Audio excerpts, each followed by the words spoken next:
AskReddit TV. Subscribe for AskReddit videos weekly. Before this AskReddit video starts, remember this is one of the serious replies only questions. Please don't joke about these answers.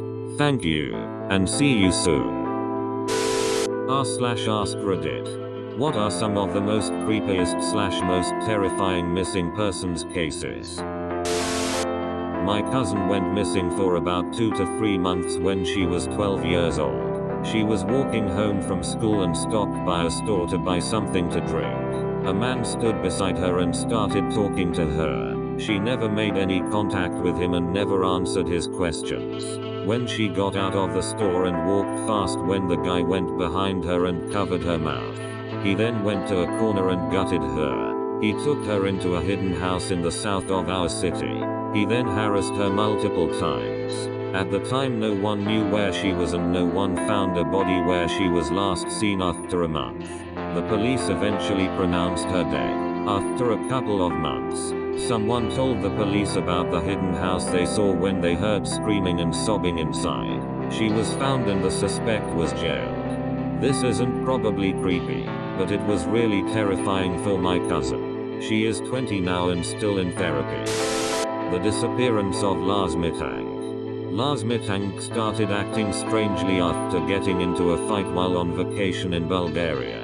During the fight he damaged his eardrum and was taking antibiotics. Although there are no known side effects of the antibiotics he was on that would explain his behavioral change.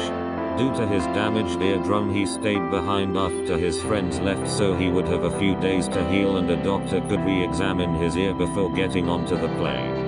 Once he was alone in Bulgaria his odd behavior was exacerbated. He began texting his family saying he wasn't safe and they needed to cancel his credit card.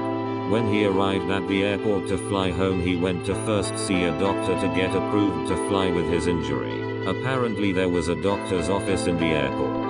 While waiting to be seen he bolted out of the airport at full sprint, never to be seen. The one with the woman who disappeared in an hotel and ended up in the Ruth water reservoir. Dead, obviously. Pretty darn creepy to me. Ben Padilla. In 2003 him and a mechanic climbed into a Boeing 727 that was collecting dust at an Angolan airport, taxied silently to the runway, and took off.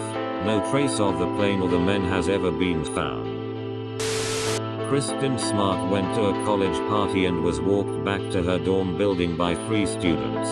One of the students had a black eye the next day, scratches on his hands and knees, and after Kristen was reported missing, cadaver dogs alerted on the mattress in his dorm room. He took the Fifth Amendment to every question in a deposition. Concrete work was done in his mother's backyard the week Kristen disappeared, and a family renting the house later that year found a bloody earring in the backyard. They turned it over to police, and the police lost it before the blood could be tested. Her body was never found. The guy was never charged, and he's still living free in Southern California. There's a podcast coming out. Susan Powell married Josh Powell at 19. Their relationship deteriorated fast. Josh's dad was a pervert and fell madly in love with Susan. It didn't help that Susan was the only one making money multiple times in their marriage while Josh took that money and barely let her spend it. This was not the only sign of domestic abuse in the household. Josh spent so much that he racked up over $100K in debt. He declared bankruptcy. Josh's dad confessed his obsession with Susan and even though Susan was absolutely disgusted, thought she was leading him on. Several years into their marriage, Josh refused to even kiss or hold his wife's hand claiming that when he kissed her he got sick. Despite this, they had 2 children, Charlie and Breeden. Susan talked at work about how she was most likely going to divorce Josh but was afraid of the legal process. Josh also threatened her. Eventually, on the 6th of December, 2009, Josh claimed that he took the boys on a camping trip the night before despite a huge snowstorm. After this, it was quite obvious Josh murdered Susan. Later, was a fight of custody of the 2 boys between Susan's parents and Josh. Josh's dad was arrested for child porn. 5. When Josh lost custody of the children, He still had visitation status. The children were brought over to his house for a supervised visit with a social worker. Josh slammed the door on the social worker and locked it. The social worker recalled smelling gasoline and called 911. This did nothing. Josh blew up the house, killing himself and the boys in the process. In the aftermath, Josh's brother Michael also commits suicide via jumping off a building. Even after all this, Susan's body was never found. William Tyrell, a 3-year-old boy who went missing from his foster grandmother's yard, who lives in a tiny town in NSW, Oz, in 2014. It's a very high-profile case in Australia, and has had a lot of attention this year due to a coronial inquest taking place, and the lead detective being taken off the investigation due to some alleged misconduct. It is such a frustrating case. The family situation is so complicated, and the poor kid already had a rough life to begin with. That kid went missing when I was in primary school. I am 3/4 through high school now and they still haven't found anything, and it's fucking haunting knowing he'll probably never get a proper send-off. The Zachary Ramsey disappearance / the case of Nathaniel Barjona. The police were never able to find his body, but there was strong evidence that Barjona kidnapped him. There is also pretty substantial evidence that he may have actually eaten the boy after the police found recipes like little boy pot pie in a journal. I know the twin sisters who were the last ones to see Zachary because they walked part way with him, and they believe that he was taken on his way to school. Edit. Just to add, I mentioned to my mom that I had posted on this subreddit and she told me my aunt's house, which we subsequently took over after her death for a time, was just right down the road from Barjona's mom's house.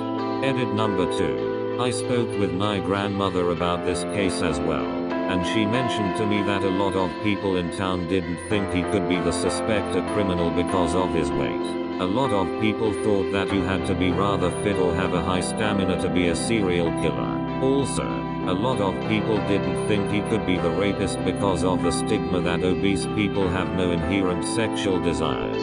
It wasn't until evidence of other murdered children were found in his home, and as well as all the other creepy stuff. Here's one that still makes me shiver. I'm from a small town that is 20 minutes south of Champaign, Illinois. In Champaign is the University of Illinois, which, without sounding racist, is the school in Illinois that has the largest concentration of Asian students. I really don't remember exactly when this happened, but I believe a year or so ago a student by the name Ying Zhang mysteriously went missing. After the police report of her disappearance was written up, the university police started to look at campus cameras looking for where she might have gone. It turns out that she was abducted, but they still had no suspects. Ying was gone for what seemed like forever until they got a matching car with the same plates that they saw in the camera footage. It turns out that she was taken by a man named Brent Christensen. After his arrest, this man would not give up a clue about where he took her and if she was still alive. After months upon months of Hick being questioned, he revealed everything he did to her. He kidnapped her, tied her up, fed her, knocked her out cold with a table leg I believe, and then cut her up into pieces. To this day they still have no clue where her body is, but it's believed that he dropped them into a large lake that is nearby the university. This case still gives me chills. Scrolled all the way to the bottom and was surprised to see that no one mentioned the Sodder children. I just listened to an episode of And That's Why We Drink podcast that featured their story. Christmas Eve, 1945. Mrs. Sodder wakes up to her house on fire. She and Mr. Sodder grab their youngest, a baby, and flee the burning building. After they get outside, they realize that their older children are still in the house and attempt to get back inside to save them. Unfortunately, the ladder that Mr. Sodder kept on the side of the house was missing. They went to a neighbor and called the fire department, but no one showed up for several hours because apparently the FD was operated by volunteers, who used a phone tree to reach each other, so by the time they arrived, the house had burned to the ground. The parents were distraught when the fireman explained that there was nothing left of the children, not even their bones. At first, the Sodders believed this, but eventually they hired a scientist, I believe, who explained that the type of fire that burned the house down was nowhere near hot enough to burn a body to ash. At this point, the Sodders hired a spy to find the kids. They learned that multiple people saw the kids after the fire. One woman even claimed to have served them breakfast on Christmas morning. Another spy was hired years later. He disappeared while checking out a tip. The kids were never found. There are a lot of conspiracy theories, including one that claims the Sicilian mob took the children because Mr. Sodder spoke out against misogyny. My personal favorite is that an insurance salesman who threatened Mr. Sodder months earlier took the kids. He was apparently trying to sell home insurance to Mr. Sodder, and when he refused to purchase any, the salesman told him that he was going to destroy the children and that they would burn in a fire. This man also served on the jury that decided it was an electrical fire, not possible as the Christmas lights were still on while the fire was burning. I think multiple people were involved. Mr. Sodder was not well liked in his Italian community because of his anti-fascist Mussolini views.